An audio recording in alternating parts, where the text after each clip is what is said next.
pinaghahandaan natin yung aking pagbabalik sa YouTube channel ko at probably meron tayong maisasalang na OFW na i-interviewin kasi ayaw natin maputol yung sequence ng ating show. At isa pa, wag natin kalimutan na kahit maliit lang ang ating subscribers, konti lang, ang importante is yung quality ng ating content, not the quantity but the quality of the show. So aanhin natin yung malaking numero na subscribers kung wala namang kalidad yung content. So 'di ba, mas gugustuhin natin yung maliit lang na subscribers o konti ang subscribers basta di kalidad yung show. Kaya dun tayo sa quality, not the quantity. So yun po yung nangyayari sa channel ko.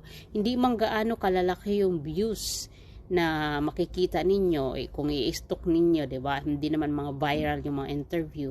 Ang importante din doon is nakapag-accommodate tayo at nakapagbigay tayo ng mga tips o mga nakapag-heal tayo ng mga wounds ng ating mga kababayan na emotional na dumulog sa ating programa. So yun ang importante din na kinapulutan ng aral at nakapagbigay inspirasyon sa bawat isa, lalo na sa mga taganood.